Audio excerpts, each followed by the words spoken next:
Welcome to Medical Marijuana and Wellness. Tonight's topic is Understanding Medical Marijuana Use, Part 1. We'll be talking about tinctures for easy dosing adjustments. Now, tinctures are something that are really the mainstay of medical cannabis. It's the way a lot of people begin to use medical cannabis and also how they figure out their dosing and find their sweet spot with their medical cannabis treatments. This is an important topic, one that helps you get started on your medical cannabis journey, and one that's really not really understood. There's a few nuances to it that we think we can bring to you tonight to help you make your experience a little bit better and hopefully help you get your life back. So that being said, I'm going to cut over to a video that will cover this particular topic of tinctures. When we're done with that, we'll answer the questions that you ask during the webinar, as well as the questions that you submitted prior to the webinar. And I want to mention that this video is for educational only purposes only. If you need to consult a doctor, please get a hold of your medical doctor, medical marijuana doctor, or medical marijuana practitioner. So that being said, let's talk about tinctures.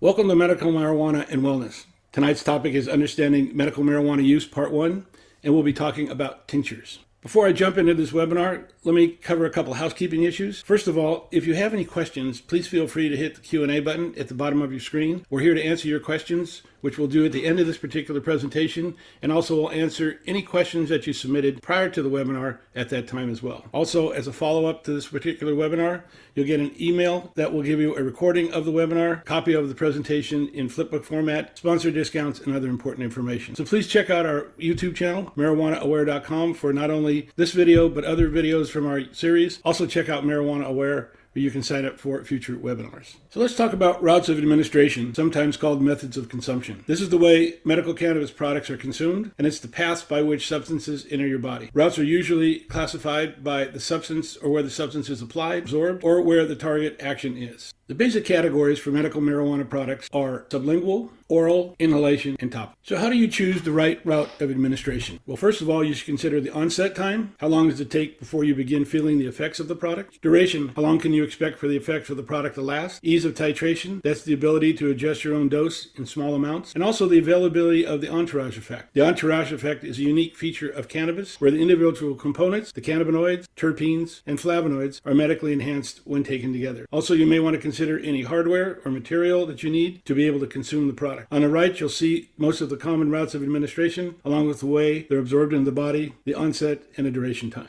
For example, you can compare the routes of administration based on their onset and duration. Now, onset and duration are typically a trade-off. The faster something works, the faster it will leave your body. The longer it takes for something to work, the longer it will stay in your system. Tinctures come in a bottle with an eyedropper to measure the dose. Tinctures coat the mucous membrane beneath your tongue, the inner walls of your cheeks, and along your gums. So how do you take it? Well, place the tincture liquid in the eyedropper and place that under your tongue and hold it for a moment. Swish it around your mouth, and it should absorb into your mouth within about 30 seconds. If not, swallow the remaining tincture. Remember that what you're swallowing is going to be absorbed by your digestive system and not by the mucous membranes on the inside of your mouth. Tinctures that are absorbed through the mucous membrane on average take about 15 to 20 minutes to feel the initial effects and approximately 30 minutes to an hour to feel the full effects.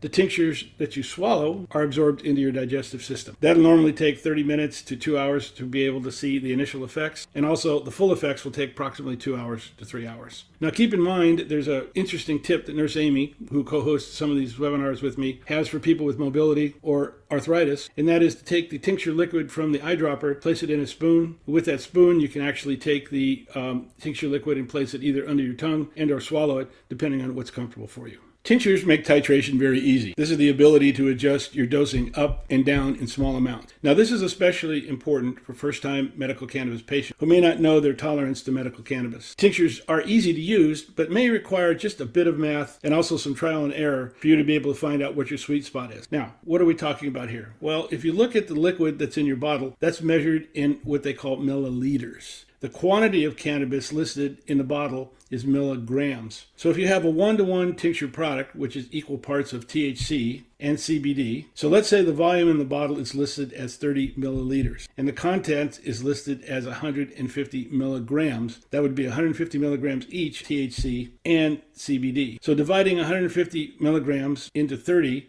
results in 5 milligrams per 1 milliliter. Now, the entire eyedropper up to the line is 1 milliliter. A 1-to-1 tincture is equal parts of THC and CBD. So what that means is you have a 1 milliliter eyedropper, you have 5 milligrams of THC and 5 milligrams of CBD. Now, if you're looking at finding out what your sweet spot is, I recommend that you go low and start slow. So what that means is start with about a quarter of an eyedropper. That means 1.25 milligrams of CBD and 1.25 milligrams of THC. Use that for a day or two and see what the desired effects are. If you're not getting the results you want, up that dosage to a half an eyedropper, which is 2.5 milligrams of CBD and THC. Again, try that for a day or two and continue to increase the amount in the eyedropper until you achieve the level of relief that you're seeking. So the bottom line is that tinctures are not only easy to use, but comes with all the required material you need to be able to use it. There's a bottle of tincture oil, which is the medication, and the eyedropper is right in the cap. Now, as a usage tip, it's recommended that when you're going to use, or you're going to titrate with cannabis, especially medical cannabis, treat yourself to a little snack or a drink with fat in it, like coffee with cream, or a spoonful of peanut. Cannabis loves fatty acids. And as mentioned earlier, Amy Green also recommends potentially using a spoon if you have mobility issues. So let's review the pros and the cons of tinctures. Pros: it's relatively fast-acting onset time. It's not as fast as inhalation or topicals, but it beats edibles and capsules by a mile. Very easy to make a dosing adjustment. What that does is it makes it very cost-effective for you to control the amount of tinctures that you're taking via the eyedropper. Contrast that to something like a capsule, that if you take that capsule and it's too strong, there's not much you can do about it. Tinctures, like gummies, are something where you can take a half, quarter, and you can titrate up, titrate down, again, depending on your need and your tolerance to medical cannabis. One of the keys to tinctures is that you don't have to add heat to use it, which means none of the terpenes will be burnt off. And also, the cannabis components listed on the bottle or the COA will be the ones that you put into your system. Whereas when you're vaping or you're smoking, they can convert some of those cannabinoids into other cannabinoids, or they can be burnt off. And typically, tinctures are non-psychotropic, which is a big pro, which means you can microdose them during the day, still stay functional while you work. Patients whose objective is to use medical cannabis to get high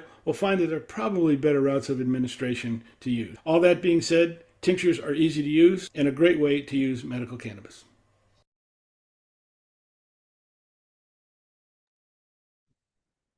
So that's a quick presentation on tinctures, covering most of the topics that are key to being able to use it correctly. I do want to emphasize that I didn't want to try to confuse you by doing the math. Most of the time when you buy a tincture bottle and you actually take that eyedropper and you fill up the eyedropper to the top, if the amount of THC in the bottle, it'll usually give you 10 milligrams of cannabis. Now, if it's a split or it's a ratio product between CBD and THC, then it'll be 5 and 5. And if not, then it'll be, the whole thing, which would be 10 milligrams. So by using a quarter of an eyedropper or a half an eyedropper, you're able to titrate down. So as you're going through your process of learning how to use medical cannabis, finding out what your sweet spot is, you can go from a quarter of an eyedropper for a couple days, then to a half an eyedropper, to maybe 3/4 or a full eyedropper every 2 or 3 days, and you'll begin to feel the relief. I know when I went through the process of finding my sweet spot, I was in pain. I was using it for pain management, and after about using the half an eyedropper, my pain started to go away. When I went to 3/4 of an eyedropper, it definitely went away. And when I went to a full eyedropper, it didn't necessarily go away, but it didn't really help. So I found out that my sweet spot was at 3/4 of an eyedropper to help me be able to manage my pain. And that's something that's really important for everybody. And that's why a lot of people start with tinctures. It's easy to figure out what to use and how to use it. So that being said, let's jump into some of the questions that were asked during and then prior to the webinar. Let's start with the ones prior to the webinar that were asked. Can tinctures be used in baking/drinks without destroying the benefits? And the answer is yes. In fact, I'm going to start with drinks. A lot of times you'll see people, especially you're seeing out on the shelves right now, a lot of these THC drinks. Now, I have to tell you, a lot of these THC drinks that you see on the shelf, like at Total Wines or a lot of the liquor stores and things, these are hemp-based products. That's why they can sell them there. And they do have THC in them, and the THC in hemp is the same THC that you find in cannabis. It's THC, just in lower quantities. But what you'll find is that, for example, when I first started using medical cannabis, I was concerned about how much I was taking, and my medical cannabis practitioner recommended that I take my tincture drops and put it in my coffee. And I found it to be very interesting. It worked very well. It was easy for me to do. I just dropped a few drops in the morning and went from there. Sometimes in the middle of the day, I'll do that. And also, you'll find that it can be used. Some people will take it when they're baking. They'll take the actual THC oils and drop it into the baked goods. Although I would be very, very careful of doing that. If I was going to do some baking, like when I bake I have these things called magic brownies, which help me sleep. I either use RSO oils, or I use ground flour. I try not to use the. I just didn't find that using the tincture drops worked as well as they did before. But I think what you're finding is it's not just putting the tinctures under your tongue. You can put them into coffee. Candidly, you can put it into Coke. You can put it into ginger ale, that type of thing, and it'll work just fine. It's interesting that in many cases, people will tell you that adding cannabis to uh, foods and beverages makes it taste better. I don't know if it does or it doesn't. I do know, like anything else, it's a flavor enhancer, like any other spice or any other thing that you'll find that can help. But I wouldn't stay away from it. Again, tinctures are something that remember that they're in oil. So when you're baking, think about where you would use oils. And once you understand that, then you figure out where tinctures would work better than using, let's say, ground flour or using the RSO oil. So I hope that answers that particular question that's there. Let's run on to the next question. For an upcoming surgery recuperation, what is close to an oxy type drug doctors prescribe? Well, that is an excellent question. Approximately 7 years ago, I was in an auto accident and I was left with seven herniated discs in my neck, and I was left with three in my back. And then, being a senior citizen, so I started using medical cannabis, and I'll explain to you what I used to get away from using things like Percocet and the oxycodone type drugs that they were recommending for me. In fact, they gave me an oxycodone drug the first weekend, and I almost couldn't even sit on the couch. I was just like a zombie, and that's why I decided not to use any of those. And I was convinced going to medical cannabis was the way to go. Now, I'll answer that question of what the route is and how to use it in just a second. But I want to emphasize the fact that you can replace all of the Percocets, all the oxycodones, and that type of thing with medical cannabis for pain management for two reasons. One is cannabis is great at managing the pain without causing all the side effects that you find from oxycodone. And the second thing that cannabis does, which really oxycodone doesn't do, is it reduces the inflammation that you find that's in that particular injury. In my particular case, the issue that I had was how could I reduce the inflammation in my neck to get my mobility back that really helped. And it became a lot more pronounced when I had a left knee surgery. I had my left knee replaced, and I had to obviously deal with pain management that was there. And when I did that, I actually, before the surgery, I consulted with my doctor at a local at a orthopedic surgery center, and told them I wanted to use medical cannabis, not prescription drugs. Actually, they were very open to doing that because they were curious whether cannabis could help post surgery with pain management.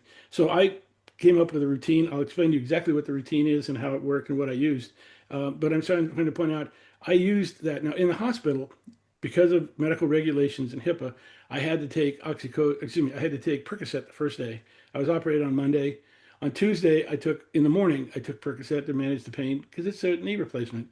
But on Wednesday, I didn't take anything. I was in pain until about 11, 12 o'clock when they discharged me from the hospital. And I went, they wheeled me out and put me in the car. My wife, we went into the parking lot, and I did my medical cannabis routine. I did a tincture drop, and I also used the vape pen. And I'll explain to you my routine, and you'll understand why I use those things.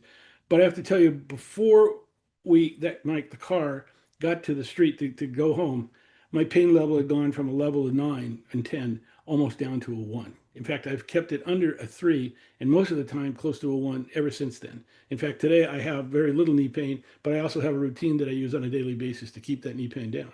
So the answer to your question is yes. What's the trick? The trick is really two things. Understand that inflammation is key to managing pain. They talk about going straight for the pain management things, which like THC is really great for that, and you must use THC if you're going to manage the pain. But if you can relieve the inflammation, you're then also relieving the pain, and that's what's important to understand. One night when I was getting after my knee surgery, I'd actually run out of THC product. I was using a high ratio THC to CBD product, and I ran out of it, and all I had was CBD left. And then it was like 11 o'clock at night. So I took a little bit extra CBD, and what I found out is my pain started going away. In fact, it became tolerable, and I got a good night's sleep. And when talking to my doctors the next day, it became obvious most of the pain, especially from my knee surgery, and also interestingly enough for my neck, was being caused by the inflammation. So what's the key? The key is to take a look at what are the terpenes in the cannabinoids that will help you address pain. Typically, you want beta caryophyllene in that product.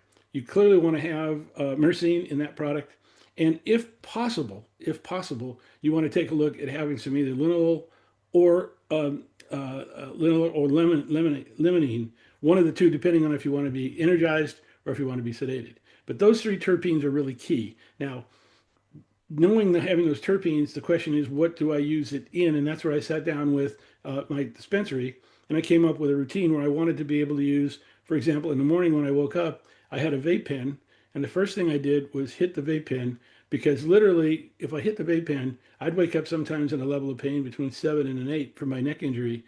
And by hitting the vape pens, what it did was almost immediately brought my pain level down from whatever 7 or 8 it was down to like a 1. And I remember the first time that it happened, I said to my wife, "This is crazy. This is like somebody took a towel, wiped my back, and the pain went away." 7 years later, when it happens, like even this morning, I'm still amazed at how that happens. It just works. The vape pen will take the pain away literally within 5 minutes. Now, I found that I had to figure out which one to use. I use a one-to-one vape that works very effectively for managing pain and also for helping me with my inflammation. At the same time, I will take a tincture drops. I have tincture drops that I take, and depending on my routine for that particular day, I'll either have a higher THC, low CBD, or high CBD, low THC vape tincture drops.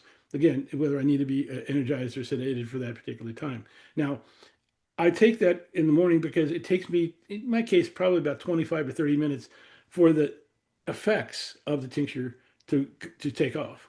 Once the tincture started taking effect, then it would last anywhere between 4 to 6 hours. In my case, usually that's about 4.5 to 5 hours. So in the morning, I was able to immediately get rid of my pain by using the vape pen, which works for about an hour or two, using the tincture drops at the same time, which takes me into the early afternoon. And then in the early afternoon, I have a routine where I either use another vape pen, excuse me, I use another tincture drop, or I take a look at a gummy. And I use I use ratioed gummies, meaning ratios that have both THC and CBD in it. I don't use a lot of THC only gummies for a whole bunch of reasons because I'm looking for the medical value of the cannabis, and that's where the terpenes come into play. And normally the ratioed products do a better job of presenting the terpenes to you. So I do in the afternoon. I'll do a terpenes again. Actually, I'll do a tincture again, and then I may do a gummy depending on what I'm doing that particular evening. But typically, most of the time I'll do a tincture drop. Now, what do I do in the evenings? So I've now gone into the early afternoon. I've got my 4 to 6 hours. It takes me into the early afternoon, and so I then take a look at what I'm going to do. And again, that has to do with my routine. I have a workout routine 3 nights a week where I do martial arts. So I'm going to a gym, and so I'm taking something to be basically handle the activity that I'm going to be doing. So I'm going to be taking again a high ratio THC to CBD tincture, and or I also take my vape pen with me because if I have some pain or something an hour after the workout or right after the workout, it helps me get rid of that pain and manage that. What do I do in the evenings? Well, one of the things that comes into play is, again, you go to that 4 hours, you're getting into 7, you're getting into 10, 11 o'clock at night. How do I sleep for the night? Well, in my particular case, I use an edible. Now I make my own edibles. I make my own magic brownies. I use ground flour in my brownies, and it helps me sleep through the night. And I found that that works very effectively. Although I found that many people will use an RSO tablet or an RS or some sort of an edible. And this is where the edibles come into play because the edibles will last anywhere between 4 to 10 hours. And in many cases, what you want to do is have a route of administration that will take you through the night into the morning. If you take another tincture, let's say I take it at 11 o'clock at night, I'll be waking up at 3 and 4 o'clock in the morning, again, back in pain. And then I've got to do that whole routine again. I'd much rather sleep through the whole night. So it's a matter of really, when you answer your question, the answer is yes. Look for a product that is looking at beta caryophyllene, that has the myrcene, and either limonene or linalool, depending on what you want to do. I would recommend looking your route of administration, looking at the timing during the day. Do you want to get rid of the pain immediately? Hence a vape pen or concentrate or a topical. Topicals work great. Take a look at something that'll last for carry in the morning or in the afternoon, and that's where your tinctures come into play. And then something that'll carry you through the evening, and this is where your edibles come into play. Your gummies, your magic brownies or whatever that you're typically looking at. and that will help you take you through there. So there's kind of a regime to it, is what I call it. It's what is my plan, and it's something that I stick to. It's worked very effectively for me. My level of pain stays below 1, and I'm fairly active, and do be able to do some pretty heavy workouts and still be able to keep my pain level down, which I think is great. So I hope that answers that particular question. And there's a couple of other corollary questions that come into play here, and is, can I use medical cannabis in lieu of gabapentin? And the answer is absolutely. There's a lot of people that use that. When I first got involved in this business, I started working with some pharmacists, and they were actually, one of the things they were doing was actually recommending medical cannabis for a lot of patients that were stuck or being able to use gabapentin. They wanted to get rid of the effects. They wanted to have this is more of a natural approach and have some effects that were less, let's just say, less harmful to your body. The other question is how to make tinctures last longer once purchased. Well, tinctures typically, when you buy them in the store, will come in a bottle that's either white, black, or brown. No light can get through it. Store that tincture in a place that's cool and store it in a place that's dark. Tinctures don't like light. Don't put it in a glass bottle. Keep it in a shelf that's a closed cabinet. Keep it dark. They'll typically last anywhere between 18 months to 24 months in that particular mode. A tincture drop actually will last up to 4 years and still be potent. It may not be as potent. It'll probably lose 10 to 25% of its potency over that 2 to 4 year period, but it still is something that you could use. Does tincture drops ever become poisonous? The answer is no. They just become less effective. So it's something that it's not necessarily something you can last. The way to keep it lasting longer, keep it in a dark, cool place, and don't expose it to sunlight. Then that should help you quite a bit. Hope that helps answer that question. The other is, what's the best way to transition from hybrid vape, meaning limonene, myrcene, caryophyllene, to a tincture with similar? I've tried Relief 1 to 9, not impressed. Again, I would go to, if you're using Relief, you're obviously working with Cetera. I would go into the Cetera and actually talk to them about using a product that will still have those terpene levels, but actually be more for being able to help you transition away from excuse me, better way to manage the condition that you're trying to address. There is a 1 to 9 product that actually is available from Cetera. Right now, the name escapes me, but it's very relaxing, and it's also there's one of them that's relaxing and one of them that's energizing. I don't know if it's Relief or the other one, but there's two different kinds, and the difference is mainly the terpenes in the product, and it should help you quite a bit. But I say I would talk to your bud tender. And if the Relief product doesn't work, I would try maybe another dispensary. I'd try, an air dispensary, for example, to see if their products will really help you in that particular area. You should be able to, if you can match the terpenes, have the products that match, but also pay attention to, does it have pinene in it? Because pinene is going to be energizing.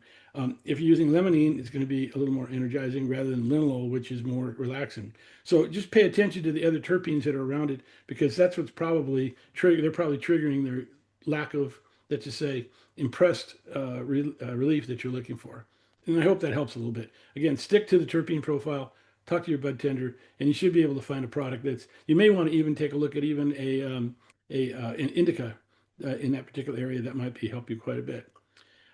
As preferred smoker, what effects should I expect versus smoking?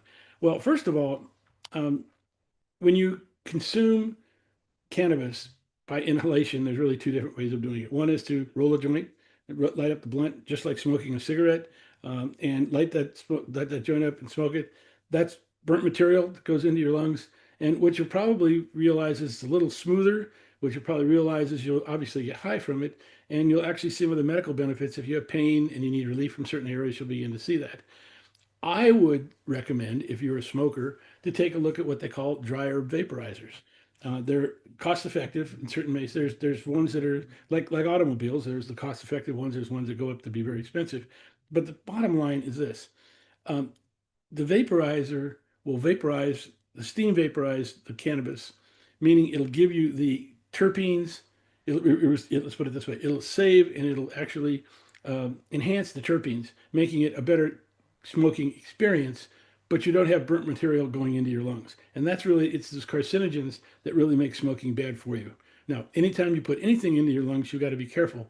But dry herb vaporizers are very much a preferred way by doctors and medical practitioners to use rather than smoking directly.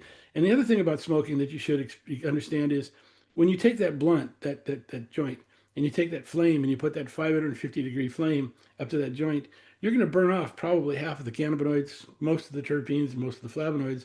You're only going to get about 50% of the medical efficacy of that joint versus using a dryer vaporizer. So from a cost standpoint, you may want to use a dryer vaporizer. You use less product.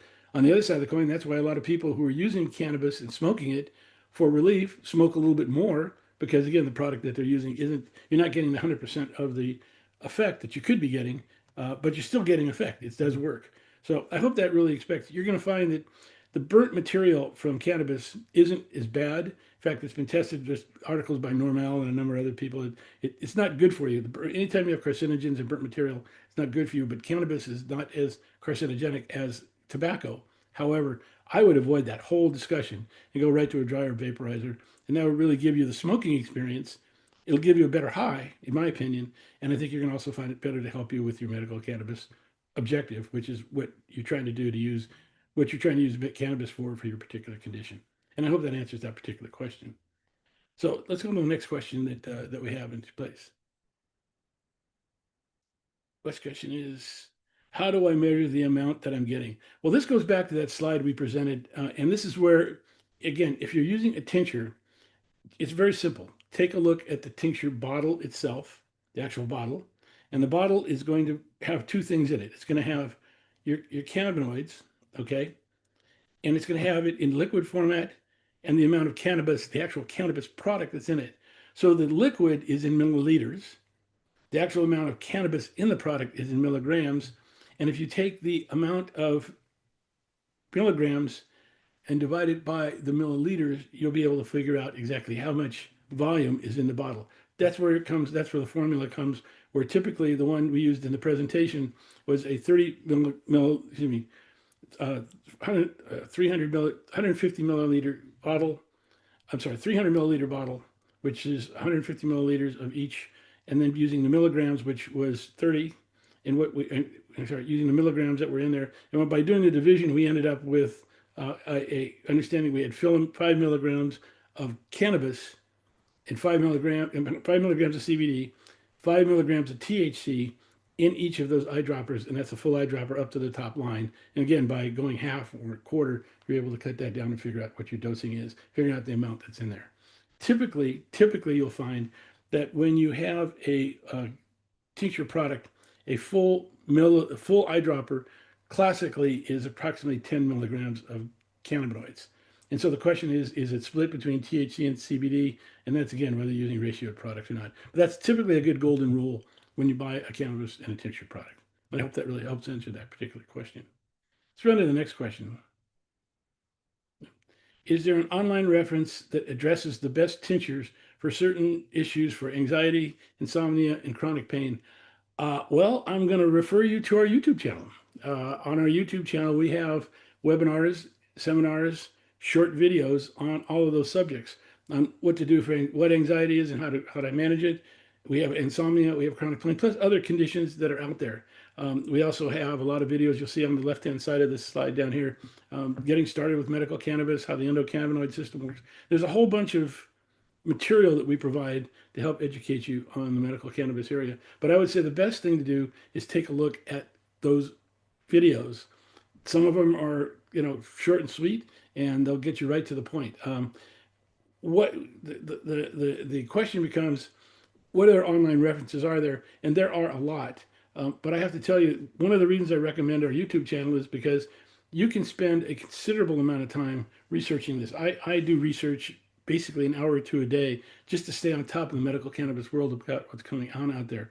I have not found a better online reference source where you can say, I'm looking for help with anxiety, insomnia, chronic pain, etc., that would not only give you the answers, but also talk about answering what it is. Like, for example, we're talking about what tinctures are today, and also run you through the whole routine of the medical marijuana process. So again, we put together this whole world of webinars, YouTube channels, Facebook, and social media to basically help you address your particular condition. And I hope that answers your particular question. It's really out there. I know I'm pushing myself, but I have to tell you, I spent a lot of time researching. I've had a number of medical doctors. I was on the phone with two of them today who complimented me on the material that's out there because they've not been able to find that material for their patients that they're looking for. So I hope that really helps. Uh, Excuse me, can I use weed to treat mental illness? Well, this is a very touchy subject because mental illness has a both physical and mental has characteristics that are both physical and mental. Anytime that you're dealing with mental illness, I recommend getting in touch and working with a mental illness or a professional in this particular area. Now, a lot of the professionals I work with, or some of the professionals I work with, because I'm in the cannabis world, do use cannabis to treat their patients. What does it help with? If your mental illness issues are coming through pain, excuse me, coming through anxiety, coming through stress, coming through PTS, for example, PTSD, okay, all those areas. These are all very treatable mental conditions by cannabis. In fact, cannabis is probably the most recommended treatment for the particular illnesses. So the answer is yes, but I don't know what mental illness you're trying to deal with. I don't know what the and there's no it's not like there's a general answer to there because that's a very broad world. But many of the situations brought on by mental illness can be treated by cannabis. And again, this is where your professional comes into play. It helps you answer that particular question that's really out there. So I hope that answers that question that's really there. Do we have any other live questions that come from? Let's take a look at the live questions that have come from the audience that was there. So, first question is: I have arthritis, fibromyalgia, and asthma. Which gummies are best for my condition? Well, first of all, let's step back for a moment. With arthritis, fibromyalgia, and asthma, the key is going to be what terpenes are best to help you address your particular condition. And in this particular case, you want to do something where you're looking at something that has some CBD in it, because what you want to do is, which found that arthritis, for example, and fibromyalgia are really helped quite a bit with a CBD product. Not CBD by itself, it has to be a THC CBD mixture of products that are there. With asthma, that goes to the lung issues that are there, and just like you find bronchial inhalers in the pharma world, there are bronchial inhalers for cannabis in the cannabis world. And by the way, they work very effectively. And a lot of folks that have, for example, not just epileptic seizures, but for asthma and a number of other things, people have recommended these inhalers for that, and they're available at different dispensaries here in Florida and across the United States. The problem with gummies, and the reason I'm going with terpenes first, is the gummies tend to be, most gummies, especially when you're buying gummies and you're worried about being cost effective, they're all going to be very high in THC. And that high in THC isn't necessarily going to address your arthritis and fibromyalgia. It'll help with the pain somewhat, but it won't reduce those conditions, meaning you're not going to reduce the inflammation. And without reducing the inflammation, your arthritis is not going to get better. Your fibromyalgia isn't going to be reduced. Now, you're never going to get over or get rid of arthritis, fibromyalgia, or asthma, but it can put it in check, help you manage it, and keep it as a tolerable level. I would suggest if you're looking at if you want to use an edible, for example, you're talking about gummies, take a look at gummies that are ratioed products. These are products that are 2 to 1, 1 to 1, that type of thing. Because what you'll find is you'll find the CBD, you'll find the ratios typically also have more terpenes in them, and you'll probably find the terpenes that you're looking for. Again, you're looking for that beta caryophyllene, you're looking for that myrcene. That'll help you quite a bit with these particular conditions. And then again, if depending on whether you're going to be trying to manage pain or not manage pain, you may want to look at pinene and also linalool. That's really there. But again, I'm not trying to not answer your question. I'm trying to lead you into an area to get you the answer. Pay attention to the terpenes. You can use edibles, but if you're going to use edibles, make sure that they are ratioed edibles and the ones that have the terpene profile that you're looking for. That'll answer your question. If you're just taking gummies that have THC in it, probably not going to help you quite a bit. But using a gummy that's a 1 to 1 gummy, you'll see a remarkable difference in the product that's out there. Any possibility of getting your brownie recipe? Yeah, I'll give it to you right now. It's not magic. I make a very interesting trek to a place called Costco where I buy some Ghirardelli chocolate brownie mix. I personally like the double chocolate chocolate chip version. I bring that home. What I'll do is I'll go to a dispensary and I'll buy 7 milligrams of flour. Now, sometimes I buy ground flour and sometimes I'll just buy the flower at 7 milligrams or I'll grind it myself. When you're cooking with cannabis, you really don't care that much about the quality of the product. In other words, if you can just buy a straight store recipe um, ground flour, that'll work just fine. That's what I do. I just buy a ground flour that's made by the store, and I usually get a hybrid version of that. What I'll do is I'll bring it home and I'll do what they call decarboxylate it. What that means is I will take that product and I'll take my cannabis product. I'll set the oven temperature at 245 degrees.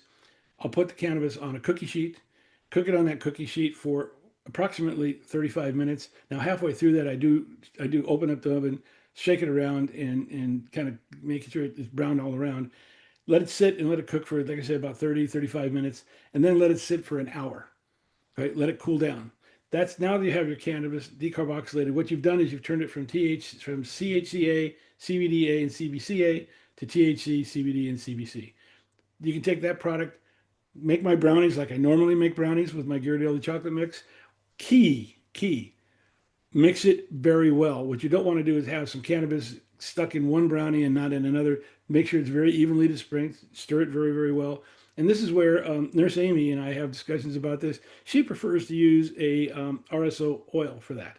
She'll take an RSO syringe and put that in there and mix it up that way. And by the way, I've done that. It works very, very well for me. I just kind of happen to like the ground flour approach, but it works very well for that. And then, of course, I follow the instructions on cooking the brownies. One other trip I got from Cherry Cannabis, who has a great recipe book and has great information about cooking, is I bought pans that are little cube pans. And so when I actually make my brownies, I don't make them in one dish. I make them in a bunch of little small little cubes in the pan, and that way it's easier to cut them up. I just cut them in half, drop them in a container, and store them in the refrigerator. So we'll type that up and send it to you as a follow up. Not very complicated. It's actually very easy. How long will the brownies last? Depends on whether you take a half or a whole brownie. I take about a half a brownie of that little mix this day. It'll typically last me anywhere between 2.5 to 3.5 weeks. And the nice part about it is they travel well, which is great. So I hope that really helps. A YouTuber has asked, but you can't smoke THCV in a dryer vaporizer. And the answer is probably, well, hold on here. Let me back. If THCV is part of the concentrate that you purchase, the answer to your question is you can use it in a concentrate pen, not a dryer vaporizer. There's a difference.